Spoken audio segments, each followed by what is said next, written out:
Hola, salut à tous, chapitre 89 de Kagura Bati est là et au dernier on s'est arrêté quand Urua est en plein combat contre Yura et on a découvert un nouveau personnage. En gros, la fille s'appelle Kiri Shirakai. En gros, elle est la petite fille du gars qui a créé, l'un des gars qui est pour l'école Byakai, quoi, l'un des gars qui gère l'école qui apprend à faire le shishi sonson à la sauce Kagura Bachi, quoi. Donc, en gros, c'est ce qu'on a eu à peu près la semaine dernière. Donc, Ura en plein combat contre Yura, le boss d'Ishaku. Et oui, Akuri est protégé par Kiri. Donc, voilà. Première page. Page couleur. On montre Ura qui, en gros, dégaine une épée, en gros, prépare une attaque. On voit Akuri à côté de lui qui fait des mouvements comme si il prépare aussi une attaque. Et Shanomen, quelle direction prendra la bataille pour le Siluchi? Une page en couleur pour cette série à succès. Ok. Et là, quand on nous montre en gros les dessins de Akuri et Ura, on nous met frappe à la vitesse d'un propulseur. Et là, le titre du chapitre, c'est mêlée générale. Et un autre message de Shueisha. N'oublie pas de te procurer ton tome 8 sorti au Japon. Ok, ok, ok, ok. Maintenant, le chapitre. Quelqu'un fait la voix, fait tout faire. Quand la pluie tombe d'un ciel sans nuages, c'est le signe que des vilains vont mourir. Quand il grêle en été, c'est le signe que les vilains vont mourir. Quand le tonnerre gronde de son nuage noir, ce sont, ce sont, ce son est le signe que des vilains vont mourir. Donc, pour tous les signes météorologiques qu'on peut rencontrer, à chaque fois les vilains meurent. Parce que oui, pour tous. Je relis.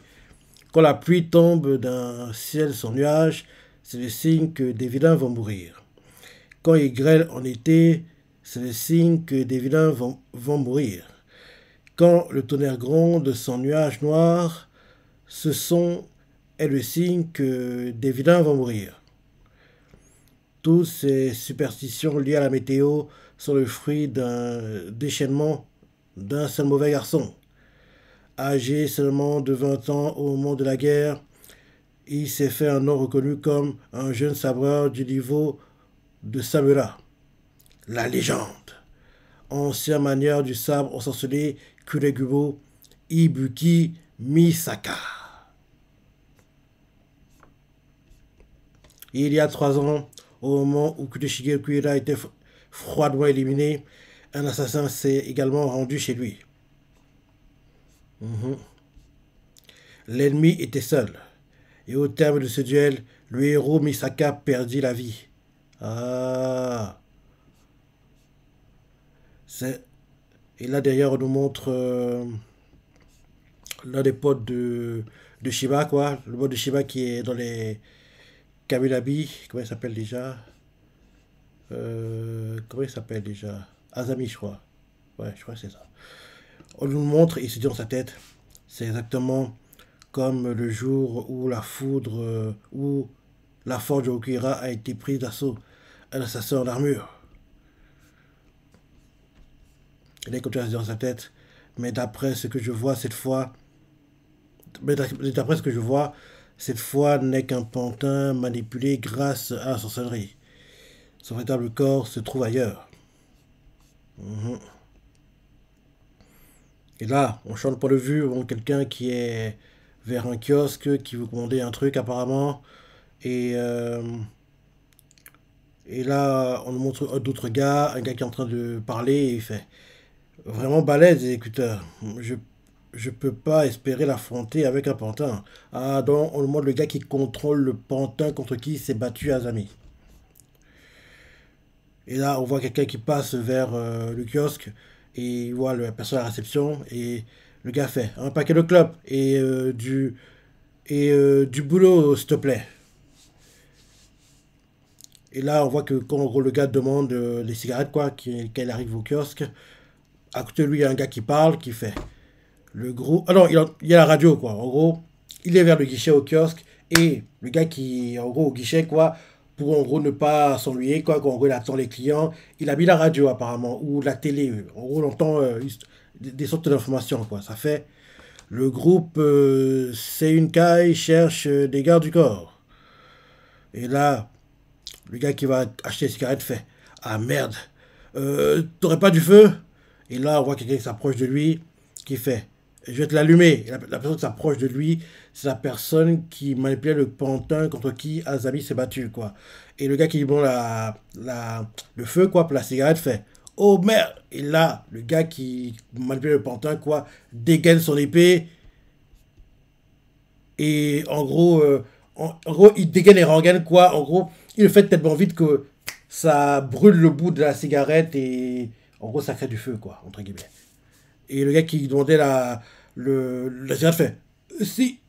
Parce qu'il a cru qu'en gros, il allait être tranché, quoi. Parce qu'il a fermé les yeux, qu'il a vu qu'en gros, quelqu'un dégainait son épée, quoi. Et le temps qu'il cligne les yeux, quoi, le bout de la cigarette a la fumée, en gros, en tranchant, on va dire. Je sais pas. En gros, il a créé la friction entre la cigarette et son katana, quoi. Et d'un coup, ça crée des sortes d'étincelles. Et maintenant, le bout de la cigarette a du feu qui. Enfin, a de la fumée, quoi. Donc, en gros, il a réussi à allumer. Donc, le gars choqué, quoi, voit le katana. Et on voit que maintenant, sa cigarette a allumé, quoi. Et il fait un sabre? T'as dégainé un sabre, pas vrai? Le gars qui a dégainé fait non, pourquoi? Et le gars qui bon, là, le feu fait il bégaye quoi? Comment t'as allumé ma clope? Le gars fait mystère. Et là, euh, et là ensuite on montre sa main droite. On voit qu'il a l'emblème d'Ishaku dessus quoi. Mhm. Pardon. Et là derrière, en gros, il fait un clin d'œil au type quoi, qui lui a demandé d'allumer le feu. Et le gars fait qu'est-ce que tu fais? Et là, le gars commence à partir, le gars qui a demandé le feu, quoi, il commence à partir, il fait c'est pas cool, mec. Je sais que t'as sorti ton sabre. Et le gars qui malgré le pantin, quoi, c'est lui maintenant qui est au guichet, au kiosque, il fait oh, tu l'as vu? Et là, le gars qui bosse au guichet, quoi, en gros, au kiosque, il fait tu as allumé sa cigarette grâce à la friction. Ouais, c'est bien ça. Je ne savais pas que c'était possible. Et le gars qui dit Shaku fait quand on maîtrise bien son flux d'énergie occulte, une simple friction peut dégager une chaleur extrême. Et le gars au kiosque fait c'est très fort, même si je n'ai pas tout compris. Et là, le gars du Shaku sort son téléphone et il fait allô? Et un autre gars du Shaku, quoi, qui contrôle rappelle-toi, les arbres qui poussaient, quoi. Ce gars-là, il fait Okuto, qu'est-ce que tu fabriques? Ok, donc en gros, le gars qui contrôlait le pantin s'appelle Okuto. Donc l'autre gars du Shaku lui fait Okuto, qu'est-ce que tu fais? Okuto fait l'armée vient de perdre face à Azami. Ça a permis de gagner du temps, non? Le gars à l'autre bout du fil fait oui, un peu, oui, mais il serait temps que tu y ailles toi-même. Et Okuto fait ouais, oh, ouais, tout de suite. Et l'autre gars du Shaku lui fait tu n'as pas l'air très motivé. Je compte sur toi. Ta sorcellerie est impressionnante, mais ta véritable valeur réside dans tes aptitudes au sabre. Et il y a 3 ans, tout en nous soutenant grâce à ta sorcellerie pour éliminer l'Okuira, tu as affronté et tué Misaki dans un duel au sabre. Et là, Okuto fait arrête, tu veux? Je t'ai déjà répété, le Misaki que j'ai vaincu ce jour-là n'était plus le grand sabreur d'autrefois. 15 années s'étaient écoulées depuis la guerre. Il avait perdu ses crocs depuis bien longtemps. Ça me gave comme juge sur le fait d'avoir battu le grand Misaki, alors que c'était un combat merdique. Et là, le gars Wood fait excuse-moi. Et Okuto fait je me suis préparé pendant de longues années. Et j'ai même pas pu sortir le grand jeu. T'imagines ma frustration? Et cette sensation de vide? Depuis ce jour, je suis en manque de vrai savoir. Et l'autre regarde chacun qui parle, lui fait c'est pour ça que tu manques à ce point de motivation. Et Okuto fait ouais, il n'y a personne de ce calibre au siège. Et l'autre, le gars de chacun qui parle, lui fait il y a bien la petite fille de Shirakai. Et Okuto fait hein? Ouais, mais c'est qu'une gamine. Et l'autre gars lui fait. Et aussi le frère de... Et là, d'un coup, il reçoit un autre appel, quoi. Et en gros, il fait. Et Okuto le fait. Qu'est-ce qu'il y a? Le gars avec qui il parle le fait. Je viens de recevoir une très bonne nouvelle. Pour toi, du moins. Ura est en vie. Et dès qu'il entend ça, Okuto, il y a les yeux qui sortent, un psychopathe, quoi. Et, euh, et là, il fait. Quoi? Qu'est-ce qui... Et le gars à l'autre bout du feu lui fait. Il affronte Yura et les autres seulement même au siège du Kaminabi. Tu ferais mieux de te dépêcher. Et là, dès qu'il entend ça, il sur sa tête.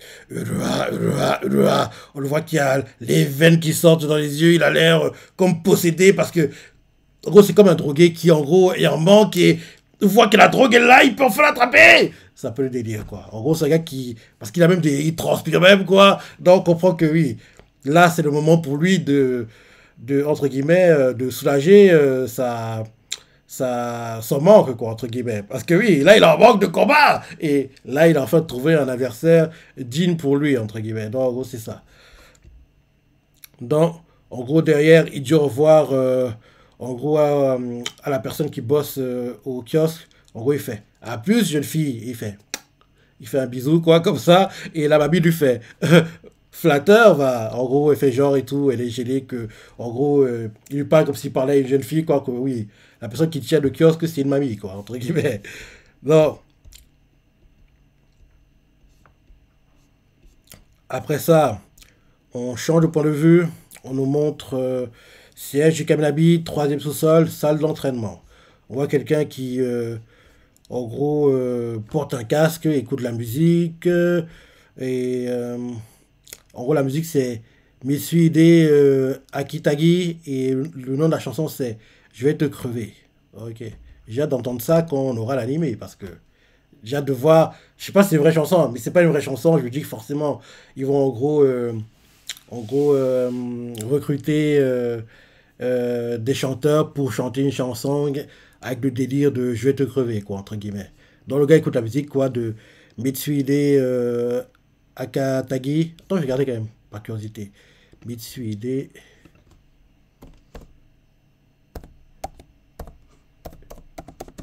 Akatagi. Non, c'est pas une vraie personne. Mais par contre, non, non, non, c'est pas un vrai groupe.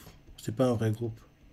Donc, en gros, faut qu'on parle là que quand on aura ça dans l'animé, ils vont recruter en gros un groupe qui va chanter une chanson qui va s'appeler Je vais te crever, quoi, entre guillemets. Et au lieu de mettre Mitsuhide Akatagi, quoi, ils mettront le vrai nom du groupe qui chante la chanson pour l'animé, quoi. Donc, oui, le gars, il écoute la musique, c'est ça, il sort de la salle d'entraînement. Mhm. Et là, on voit en gros, il sort de la salle d'entraînement, quoi. Ah non, non, il est tout dans la salle d'entraînement. En gros, il y a des bouts de bois qui arrivent sur lui et il doit les trancher à une vitesse assez dingue, quoi. C'est ça. En gros, c'est comme le. Vu comment c'est mis en place, on dirait que c'est l'équivalent d'une sorte de batting center. En gros, dans les batting center, en gros, t'as la balle de baseball qui arrive, le batteur, il tranche, en gros, il tranche. Il frappe. En gros, la balle arrive, voilà, le batteur, il frappe. Là, c'est similaire, sauf que là, c'est des bouts de bois qui arrivent sur lui, quoi. Et il doit les trancher rapidement, quoi. En gros, on dirait des. Parce que les machines qui envoient les bouts de bois, elles font penser aux machines des batting centers qui envoient les balles pour que le batteur, en gros, frappe les balles, quoi. C'est un peu similaire, quoi. Ouais, c'est ça. On voit plein de bouts de bois qui viennent en simultané, quoi. Et il doit les trancher en même temps. Parce qu'on voit qu'il y en a trois qui viennent en même temps. En gros, en diagonale, quoi. En gros, deux en diagonale qui viennent devant lui, quoi. Et un derrière. Et les trois, ils doivent les trancher rapidement avant qu'il le touche, quoi. Et il réussit à le faire, le gars. Mhm. Donc, oui, il tranche le bois, il tranche le bois. Et derrière, il met son. Parce qu'il se bat avec deux sabres, hein, le gars. Il met le sabre à la main droite sur son épaule, quoi. Et là, en gros, il se dit dans sa tête, j'ai un frère de 2 ans, mon aîné. Dans notre ville natale, on n'a jamais connu la défaite. Si mon frangin s'occupait des gars qui arrivaient par la droite, moi, j'éclatais ceux qui arrivaient par la gauche. À nous deux, on était invincibles. Comme on était doué pour manier le sabre. Quand la guerre a commencé, on s'est rendu à Tokyo et très vite, mon frère a été choisi pour sceller un pacte avec le sabre ensorcelé Kuregumo. Attends, vu comment il raconte l'histoire là, oui, oui, oui. En plus, son frère, c'est le Misaki dont on nous a parlé un peu plus tôt. Parce qu'en plus, quand on montre le flashback, quoi, on voit lui et son frère, quoi, et l'un des deux, quoi, en gros, il s'accroupit, il se met accroupi et il met le sabre sur son épaule, quoi, un peu, il pose à la Zaki Kenpachi, comme justement Misaki l'a fait quand on nous montrait, en gros, des images de lui pour nous raconter que oui, c'était un sabreur de légende, c'est ça. Oui, je pense que en gros, le gars qu'on nous montre là qui tranche les bouts de bois, c'est le frère de Ibuki Misaki. Je pense que c'est ça. Donc je retourne à la page parce que je suis monté pour trouver le nom. En gros, le gars qu'on nous montre, il fait. Dans notre ville natale, on n'a jamais connu la défaite. Mon frangin s'occupait des gars qui arrivait par la droite. Et le gars à la droite, justement, il a la même pose que Ibuki Misaki avait plus tôt dans le chapitre. J'éclatais ceux qui arrivaient par la gauche. À nous deux, on était invincibles. Et vu qu'il est présenté comme ça, il faut comprendre par là que c'est lui qui devra se battre en premier contre Okuto. Et c'est lui qui mettra en valeur Okuto, parce que logiquement, il va mourir. Il mettra en valeur Okuto. Et un peu plus tard, on aura quelqu'un d'autre qui va battre Okuto. Je sais pas, Uroa, Chihiro, je ne sais qui. Et là, Okuto perdra par contre. Mais d'abord, il va battre le frère de Misaki, quoi, je pense. Donc je redis, c'est parti cette fois-ci. Dans notre ville natale, on n'a jamais connu la défaite. Mon frangin s'occupait des gars qui arrivaient par la droite. Moi, j'éclatais ceux qui arrivaient par la gauche. À nous deux, on était invincibles. Comme on était doués pour manier le sabre, quand la guerre a commencé, on s'est rendu à Tokyo. Et très vite, mon frère a été choisi pour sceller un pacte avec le sabre ensorcelé Kuregumo. À nous deux, on était invincibles. Je me préparais à livrer les mêmes batailles, à me lier à un sang ensorcelé moi aussi. Et là, flashback, on voit en gros quelqu'un qui fait Ura, il est fait pour toi.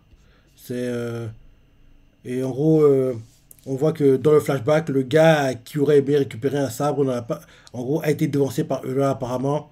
Et là, il fait. Sans compter le Siduchi, le dernier sabre ensorcelé, Kubeyuri a été confié à un gars d'un homme en cadet. Il n'avait que 17 ans à l'époque. Il était un débutant de l'école Byakei.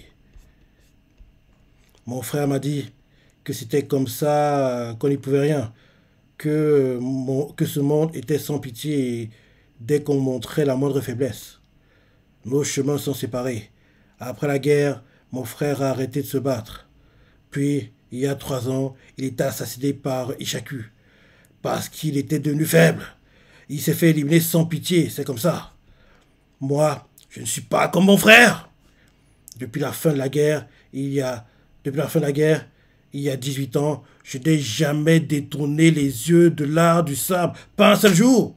Et aujourd'hui, et là, quand il fait son monologue comme ça, bon, il est en train de s'habiller, après son entraînement, quelqu'un arrive et fait « Hé, Natsuki !» Il s'appelle Natsuki, le gars.